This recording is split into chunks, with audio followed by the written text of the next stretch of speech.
वंदे अहं श्रीगुरुश्रीयुतपदकमलं श्रीरूपं सग्रजातं सहगण रघुनाथान्वितं त्वां सजीवं साद्वैतं सवधूतं परिजनसहितं कृष्णचैतन्यदेवं श्रीराधाकृष्णपादान् सहगण ललिता श्रीविशाखान्वितं स नमो विष्णुपादाय भगवते प्रियात्मने भक्ति केवल पृष्ठाय गुरुवर्गनुगामिने भक्ति सुंदर सन्यासी नामिने भक्ति रूपिणे गौड़ीय शास्त्र गौरांग ख्याति प्रकाश कीर्तये। आमार श्री गुरुदेव ओ गुरुवर्गेर चरणे कोटि विनम्र निवेदन करे किछु भागवत कथा बलार प्रयास निये उपस्थित हয়েছি। आज के भागवत आलोचना श्री श्रीनिवास आचार्येर अलौकिक जीवनी निये आलोचना शुरू करছি। हरे कृष्ण भक्तवृंद, श्रीनिवास आचार्येर अलौकिक जीवनी लीला चतुर्थ पर्व आस्वादन करছেন। मंगल आचरण श्लोक पढ़े शोनाते लागलेन। तारपर श्रीनिवास आचार्य बृंदावन श्रीजीव गोस्वामी तथा अन्यान्य गोस्वामी दिगेर संगे कয়েক मास सुखे अवस्थान करलेन। एमन समय गौड़देश थेके श्री रामचंद्र कविराज ताके गौड़देशे नेवार जन्य बृंदावन धामे उपस्थित हलेन। गौड़देशबासी भक्तगण ताके पाठिয়েছিলেন। श्रीनिवास आचार्य श्रीमद् जीव गोस्वामीर साथे श्री रामचंद्र कविराजेर परिचय करिए दिलेन। श्री रामचंद्र श्रीजीव गोस्वामीर श्रीपाद पद्म षष्ठांगे भूमितले पड़े वंदना करलेन। श्रीजीव गोस्वामी ताके तुले स्नेहे आलिंगन करलेन। श्री रामचंद्र कविराज के श्री राधा रमन श्री गोविंद श्री गोपीनाथ आदि विग्रहगण के दर्शन करते आदेश करलेन एवं गोस्वामी बृंदेर श्री चरण दर्शने आज्ञा दिलेन। श्रीनिवास और श्यामानंद प्रभु ताके संगे निये सब दर्शन कराते लागलेन।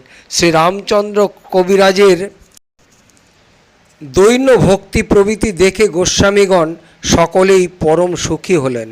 श्रीमद् जीव गोस्वामी श्री रामचंद्र कविराज के वन दर्शने आदेश करलेन। तिनि सर्वत्र दर्शन करे राधाकुंडे श्रीमद् रघुनाथ दास गोस्वामीर और श्रीमद् कृष्णदास कविराज गोस्वामी श्रीचरण दर्शने एलेन।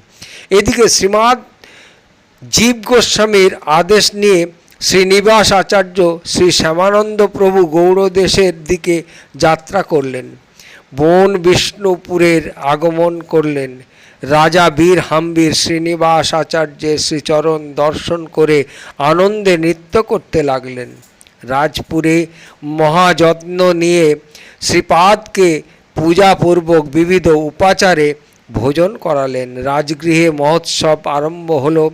श्री श्यामानंद प्रभु राजार भक्ति देखे चमत्कृत हलेन।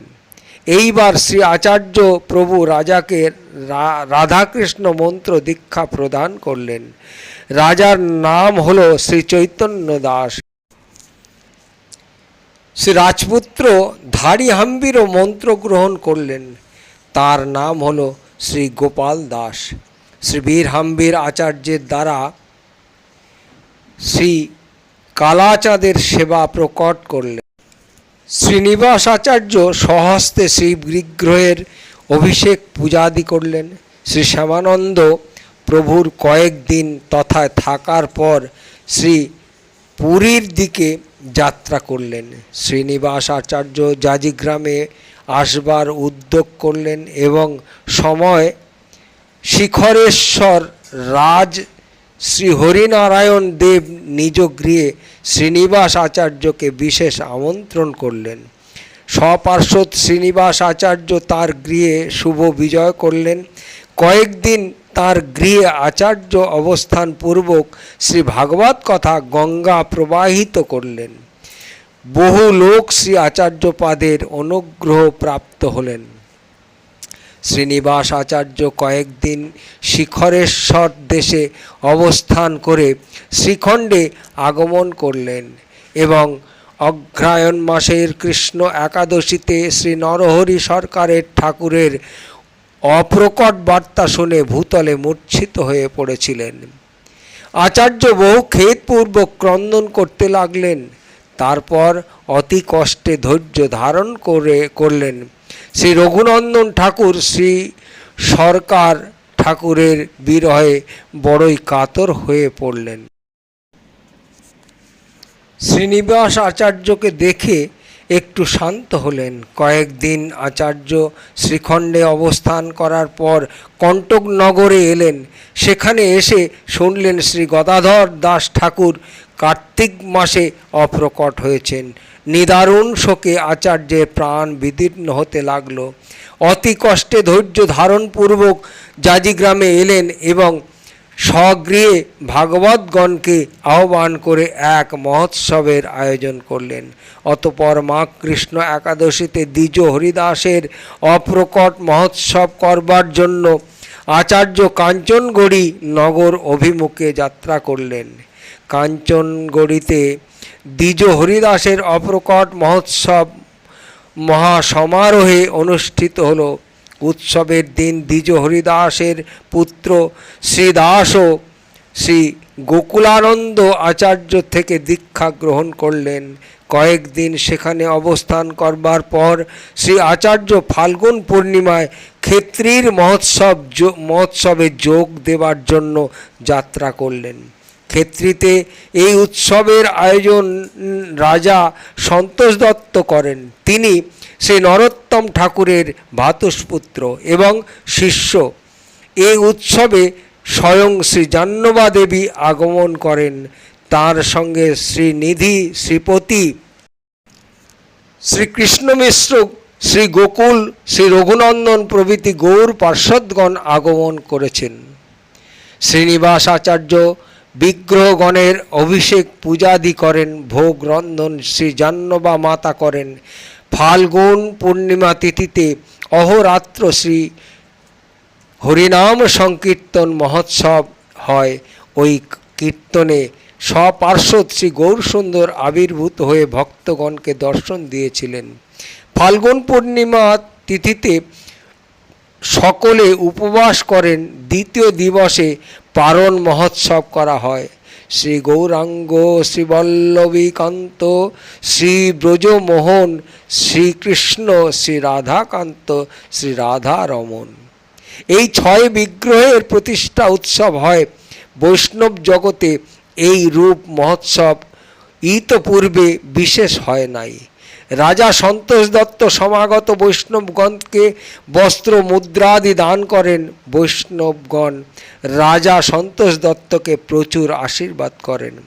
উৎসবের পর শ্রীনিবাস আচার্য ও শ্যামানন্দ প্রভু জাজিগ্রামে আগমন করেন। শ্রী বৈষ্ণবগণের আগমনের শ্রী আচার্যের গৃহে মহোৎসব আরম্ভ হল। কয়েকদিন পরে তথায় শ্রী নরোত্তম ঠাকুর মহাশয়ও শুভাগমন করেন। কয়েকদিন 3 জন জাজিগ্রামে অবস্থানের পর শ্রী শ্যামানন্দ প্রভু উৎকল দেশাভিমুখে যাত্রা করলেন। শ্রীনিবাস আচার্য শ্রী নরোত্তম ও শ্রী রামচন্দ্র কবিরাজ নবদ্বীপ অভিমুখে যাত্রা করলেন। শ্রী নবদ্বীপ মায়াপুরে শ্রী গৌর গৃহে তারা আগমন করে অতি বৃদ্ধ শ্রী ঈশান ঠাকুরের শ্রীপাদপদ্ম ষষ্ঠাঙ্গে বন্দনা করলেন। স্ব নাম ধরে তারা পরিচয় জানালেন। ঈশান ঠাকুর উঠে অতি প্রেম ভরে সকলকে আলিঙ্গন করলেন। এ সময় শ্রী গৌর গৃহে একমাত্র ঈশান ঠাকুর অবস্থান করছিলেন। পর দিবস ভক্তগণ শ্রী ঈশান ঠাকুরকে নিয়ে নবদ্বীপ ধাম পরিক্রমায় বের হলেন। ভক্তগণ অতি আনন্দ ভরে ঈশান ঠাকুরের শ্রীমুখে শ্রী গৌর সুন্দরের চরিত সকল শুনতে শুনতে পরিক্রমা করতে লাগলেন। পরিক্রমা সমাপ্ত করে ভক্তগণ শ্রী ঈশান ঠাকুরকে বন্দনাপূর্বক বিদায় নিলেন এবং শ্রীখণ্ডে আগমন করলেন। ইতিমধ্যে শ্রী ঈশান ঠাকুরের অপ্রকট বার্তা মায়াপুর হতে এলো। এ কথা শ্রবণ মাত্র ভক্তগণ বিরহে হাহাকার করে উঠলেন। এই রূপে নবদ্বীপ ও মায়াপুরে ক্রমে ক্রমে গৌর পার্ষদগণ প্রায় সকলে অপ্রকট লীলা করলেন। একদিন শ্রী রঘুনন্দন ঠাকুর শ্রী আচার্যকে আনবার জন্য কোনো ভক্তকে জাজিগ্রামে প্রেরণ করলেন। শ্রীনিবাস আচার্য অতি সত্বর শ্রীখণ্ডে এলেন এবং শ্রী রঘুনন্দন ঠাকুর শ্রী আচার্যকে আশীর্বাদ করে বললেন, তুমি চিরজীবী হও, প্রভু শ্রী গৌর সুন্দরের বাণী প্রচার করো। এই সব বলে শ্রী রঘুনন্দন ঠাকুর শ্রী বিগ্রহগণের সামনে এলেন এবং স্বীয় পুত্র কানাইকে ডেকে শ্রী মদন গোপাল ও শ্রী গৌরাঙ্গ দেবের শ্রীচরণে সমর্পণ করলেন। অনন্তর 3 দিন মহাসংকীর্তনে মগ্ন হলেন। শেষ দিবস শ্রী নরহরি সরকার ঠাকুরের শ্রী গৌরাঙ্গের ও শ্রী মদন গোপাল দেবের শ্রীরূপে নয়ন যুগল সমর্পণ করে অন্তর্ধ্যান করলেন। শ্রী রঘুনন্দন ঠাকুরের অন্তর্ধ্যান দর্শন করে শ্রীনিবাস আচার্য পুত্র কানাই ঠাকুর ও অন্যান্য ভক্তগণ বিরহে মূর্ছা প্রাপ্ত হলেন ও নয়ন জলে ভাসতে ভাসতে বিবিধ বিলাপ করতে লাগলেন। অতঃপর শ্রী কানাই ঠাকুর এক মহোৎসবের বিপুল আয়োজন করলেন। চতুর্দিকে বৈষ্ণবগণকে প্রেরণ করলেন। মহোৎসবের আমন্ত্রণ বৈষ্ণবগণ সর্বত্রই জানালেন। উৎসব দিবস শ্রী বৈষ্ণবগণ উপস্থিত হলেন। মহাসংকীর্তন নিত্য বৈষ্ণবগণ সমাধি প্রাঙ্গণে আরম্ভ করলেন। সে সংকীর্তনে শ্রী রঘুনন্দন ঠাকুর যেন সাক্ষাৎ প্রকাট হয়ে নৃত্য করতে লাগলেন। শ্রী রঘুনন্দন ঠাকুরের অপ্রকট শ্রবণ শুক্লা চতুর্থী তিথিতে শ্রীনিবাস আচার্য উৎসবের দেখা শোনার যাবতীয় কার্য করলেন। উৎসব অন্তে বৈষ্ণবগণ সহ তিনিও বিদায় নিয়ে বন বিষ্ণুপুরের রাজা বীর হাম্বীরের গৃহে শুভ বিজয় করলেন। আচার্য রাজা গৃহে শ্রীমদ্ ভাগবত পাঠ ও কীর্তন আরম্ভ করলেন। চতুর্দিক থেকে বহু ভক্তের সমাগম হতে লাগলো। মহারাজ বহু প্রীতি ভরে ভক্ত সেবা করতে লাগলেন। বন বিষ্ণুপুর তৎকালে প্রকৃত বিষ্ণুপুরে পরিণত হলো। বহু শ্রদ্ধালু ব্যক্তি শ্রী আচার্যের শ্রীপাদ পদ্ম আশ্রয় গ্রহণ করলেন। রাঢ় দেশের মধ্যে গোকুলপুর গ্রামে শ্রী রাঘব চক্রবর্তী নামে একজন পরম ভক্ত ব্রাহ্মণ বাস করতেন। শ্রী গৌরাঙ্গ প্রিয়া নাম্নী তার এক কন্যা ছিল। ব্রাহ্মণ কন্যার বিবাহ সম্বন্ধে উপযুক্ত পাত্রের খোঁজ না পেয়ে বড়ই চিন্তিত হয়ে পড়লেন। অবশেষে শ্রী মহাপ্রভুর শ্রীচরণে সমস্ত কথা ও দায় অর্পণ করলেন। ব্রাহ্মণী এক রাত্রি স্বপ্ন দেখেছেন যে তারা শ্রীনিবাস আচার্যকে কন্যা দান করছেন। এই আশ্চর্যজনক স্বপ্ন দেখে ব্রাহ্মণী সুখী হলেন। পুনঃ একাচার্য অসম্ভব বলে চিন্তা শ্রীনিবাস আচার্যের কাছে এলেন এবং বন্দনাপূর্বক করজোড়ে সামনে দাঁড়িয়ে শ্রী আচার্য তাঁর অভিপ্রায় বুঝতে পেরে ঈষৎ হাস্য করতে করতে তাকে বসতে বললেন এবং আগমনের কারণ জিজ্ঞাসা করলেন। ব্রাহ্মণ কিছুক্ষণ মৌন থাকার পর বললেন, আপনার শ্রীচরণে একটি নিবেদন করতে এসেছি, কিন্তু যদি আপনার অভয় পাই বলতে পারি। আচার্য বললেন, আপনি নির্ভয়ে বলুন। এবার ব্রাহ্মণ স্বীয় কন্যার কথা নিবেদন করলেন। আচার্য কথা শুনে হাস্য করতে লাগলেন। ভক্তগণ এসব কথা শুনে বড় সুখী হলেন। পরিশেষে শ্রী আচার্য বিবাহ করতে রাজি হলেন। মহাসমারোহের সহিত মহারাজ বীর হাম্বীর শ্রী আচার্যের বিবাহের আয়োজন করলেন। শুভ লগ্নে শ্রী রাঘব চক্রবর্তী বিবিধ বস্ত্রালঙ্কার সহ কন্যা এনে শ্রী আচার্যের করে সমর্পণ করলেন। শ্রীমতী গৌরাঙ্গ প্রিয়াকে শ্রী বিবাহ করবার পর আচার্য পত্নী সহ জাজিগ্রামে ফিরে এলেন। ঠিক এই সময় নিত্যানন্দ শক্তি শ্রী জাহ্নবা দেবীও বৃন্দাবন ধাম পরিক্রমা করে জাজিগ্রামে আচার্য গৃহে আগমন করলেন। তাকে দর্শন করে আচার্যের আনন্দের সীমা রইল না। মহাসমদরে তাঁর পাদপদ্ম ধৌত করে ও তাঁকে আসনে বসিয়ে পূজাদি করবার পর নববিবাহিতা গৌরাঙ্গ প্রিয়াকে তাঁর শ্রীচরণ বন্দনা করলেন। শ্রী সুশীলা সুন্দরী সাক্ষাৎ ভক্তিস্বরূপিণী পত্নী দেখে পরম স্নেহভরে কোলে তুলে নিলেন। শ্রী জাহ্নবা দেবী আচার্যের পত্নীদ্বয়ের প্রতি বহু প্রীতি প্রকাশের পর শ্রী বৃন্দাবন ধামস্থ গোস্বামী বৃন্দের সংবাদ বলতে লাগলেন। পরম সুখে শ্রী জাহ্নবা মাতা শ্রী আচার্য গৃহে কয়েকদিন থাকবার পর খড়দহ গ্রামে ফিরে এলেন। জাজি গ্রামে আচার্য লইয়া শিষ্যগণ গোঙায়েন সদা শাস্ত্রায় আলাপ সংকীর্তন। শ্রীনিবাস আচার্য জাজিগ্রামে ভক্ত শিষ্যগণ সঙ্গে পরম আনন্দে গোস্বামী গ্রন্থ অধ্যাপনা সুখে দিন যাপন করতে লাগলেন।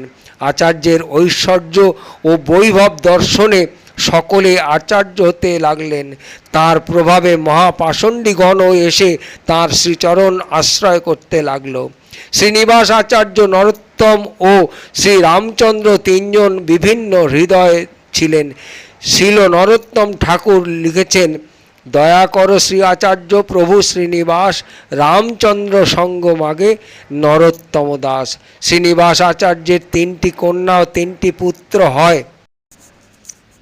কন্যাদের নাম কৃষ্ণপ্রিয়া, হেমলতা ও কুলপী ঠাকুরানী।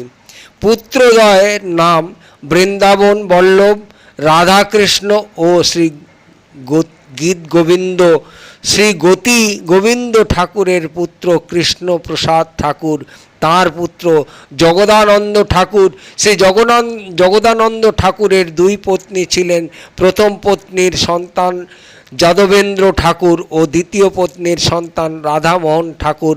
ভুবন মোহন ঠাকুর, গৌর মোহন ঠাকুর, শ্যাম মোহন ঠাকুর ও মদন মোহন ঠাকুর ভুবন মোহন ঠাকুরের বংশধরগণ শ্রী মুর্শিদাবাদে মানিক্যহার গ্রামে এখনও বসবাস করছেন। হরে কৃষ্ণ কৃষ্ণ কৃষ্ণ হরে হরে, হরে রাম রাম রাম হরে হরে। শ্রী নিবাস আচার্যের অলৌকিক জীবনী লীলা এখানেই শেষ।